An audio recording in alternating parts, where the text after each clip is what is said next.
Hey, a little update on that Stansport Stainless Steel. Okay, my intentions is when I got home last night to actually get some video of me cooking in this thing to kind of give you my little review about its performance in the cook area. I didn't have time to do it last night. I did cook on it, but I didn't get a chance to record it on video. Reason being is because my wife had a toothache and the two kids were here, and they ever try to do a video with kids in the background. Two things that I noticed. What I did is I cooked spaghetti last night.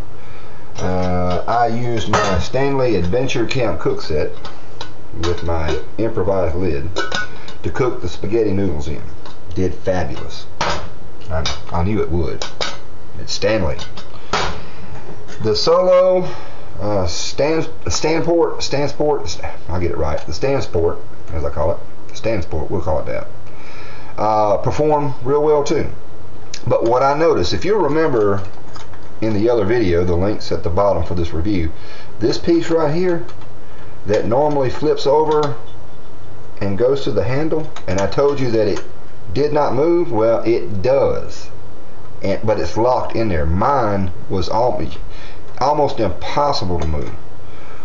What I noticed is, well, I can't do it on this because I got this thing locked in place. This piece that was in the middle needs to slide up to the very end as far as you can get it.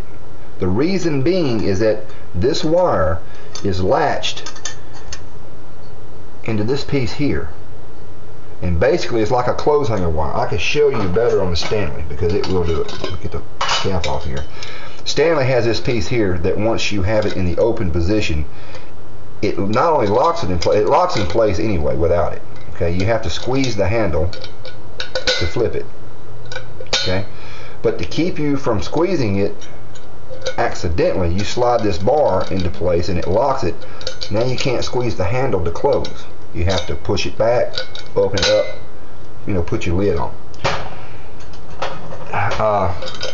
Basically this, not on this piece, but this piece here is actually, when it goes up into here, is basically two pieces of wire. That's the ends of the wire. And when you put something heavy in the pot you're cooking with and you pick it up, they naturally want to spread apart in the end.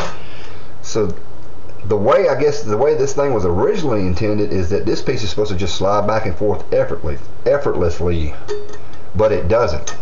What I did is I took this egg whisperer or mixer or whatever thing you want to call it, place it in there, and I pushed the hell out of it, and I finally got it broke. Then I went and put some vegetable oil on there and lubricated, and it's still almost impossible to move. I'm not going to move it anymore. Anyway, I got it locked down in this position. It's no big deal. Now when I put pressure on it, it's actually holding those two jaws together. Alright, when you put the lid back on, you don't need it in that position. It locks over there. You can still put your lock on just like that, and it still doesn't rattle. That's one thing that I noticed while I was cooking. I knew I was going to have to do some serious cooking to try this thing out. Being that I had spaghetti sauce, I cooked ground beef in there, I browned it, and then put the mushrooms in there, and then of course added the spaghetti sauce itself. It actually did that little bit of time that it was in there. I mean, I may have had it in there 15 minutes after we ate. It etched. You know how basically acid does stainless steel? That's what it did. It etched it. So this is not extremely shiny anymore. No big deal, as long as it holds up to what it's supposed to do. Another thing that I noticed, I did have the lid on while I was cooking the spaghetti sauce.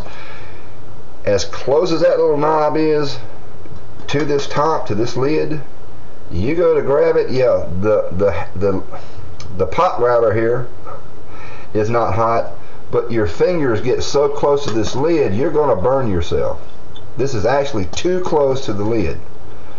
Some people, it's hard for me to actually get my finger in there and just pick it up naturally without dropping the lid. I've got to grab a hold of that thing, alright? And I don't have big hands. That's another thing to be aware of. So that's two negatives so far in the cooking process, and that's all I'm gonna do in this review. The next video I make is actually cooking something kind of nice and unique. I've already had spaghetti last night, so I'm not gonna do it again. We're gonna try something else. But anyway, that's the update on the Stansport 1 liter stainless steel cook pot deal here. Okay, appreciate you watching. I just feel like that's important for you to know.